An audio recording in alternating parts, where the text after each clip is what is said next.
এবং টিকিট আমরা নিজেরাই পাচ্ছি না, আমার ফ্যামিলিও সিনেমা দেখতে পারেন এখনও। আমি জানি না প্রতিবার কেন এটাই হয়। তো এটা একটা উল্লাসের খবর, টিকিট পাওয়া যাচ্ছে না। এবং আপনারা জানেন প্রথমে আমাদের শো ছিল 28টা, সেখান থেকে একদিন না যেতে 48টা শো হয়ে গেছে, 46টা থেকে আরও 2টা নাকি বাড়িয়েছে। তো তারপরও টিকিট নেই। এবং ম্যাক্সিমাম মানুষের সাথে আমি কথা বলছিলাম, তারা বলছিল যে তারা সিনেমা হলে আসছে তাণ্ডব দেখার জন্য, বা তারা খুবই হতাশ কারণ টিকিট নাই, কালকের টিকিটও নাই। তো অনেকে আপসেট হয়ে ফিরে যাচ্ছে, অনেকে অন্য ছবি দেখছে। সিনেমাটা ডিরেক্টরের ভিশন থাকে, মনে স্বপ্ন থাকে, তাই না? আমার সিনেমাটা আমার মতোই হবে, দর্শক সবসময় যা চাবে তা আমরা বানাতে পারবো না। এটা কিন্তু খুব স্বাভাবিক। আমি একটা গান বানালাম, আপনার মনে হতে পারে এটা আমি বানালে এরকম হইতো, এটা আপনার চিন্তা। মানে দর্শককে হয়তো ভাবতেই পারেন তার কাছে লিচুর বাগানের জায়গায় গানটা হইলে ভালো হইতো, আমার কাছে মনে হচ্ছে গানটা এরকম হলে ভালো হতো, আমরা এরকম বানাইছি। আবার অনেক দর্শক এটা পছন্দ করেছেন। বাট আমাদের দেখেন, আমাদের উদ্দেশ্য কিন্তু ছিল একটা জিনিস, আমরা চাইলে একটা হিন্দি সিনেমার মতো গান করতে পারতাম।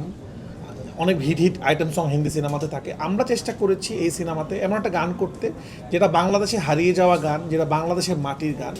এটা নিয়ে আমরা চাই আপনারা বেশি বেশি কথা বলেন। প্রথম দিকে কিছু মানুষ বলছিল এই গানটা কেন দুষ্টু কোকিলের মতো গান না। দেখেন, আমরা চাইলেই একটা দুষ্টু কোকিল রিপিট করতে পারতাম, আমরা চাইলেই লাগে উড়াদুরাকে রিপিট করতে পারতাম, কিন্তু সেটা আমরা না করে আমরা একটা বাংলার গান নিয়ে আসছি, আমরা দেশি গান নিয়ে আসছি। এবং এই গানটা 1000 বছরের পুরনো গান, এবং এটা আমাদের নিজস্ব গান। তো আমরা সামনেও এই কাজটা করার চেষ্টা করব। কিছু যদি সমালোচনা হয় তা আমাদের কিছু যায় আসে না, কারণ আমাদের দেশের আমরা একটা ভাষা তৈরি করার চেষ্টা করব।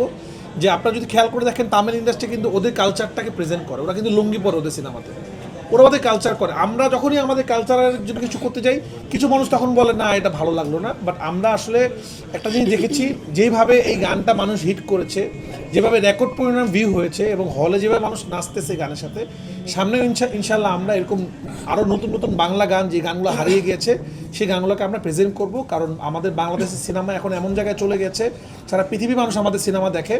আমাদের এই সিনেমার মাধ্যমে আমাদের দেশের বিভিন্ন কালচারকে তুলে ধরতে হবে। সিনেমাতে তো অলরেডি ঘূর্ণিঝড় চলছেই, তাণ্ডব যারা দেখছে লাস্টে বলতেছে ঘূর্ণিঝড়, আপনারা যখন দেখবেন আপনাদের মনে হবে। তো আমরা আসলে সিনেমাতে যেরকম ফার্স্ট হাফ সেকেন্ড হাফ থাকে, তো আপনারা সব টুইস্ট যদি এখনই জেনে যান ভালো লাগবে না।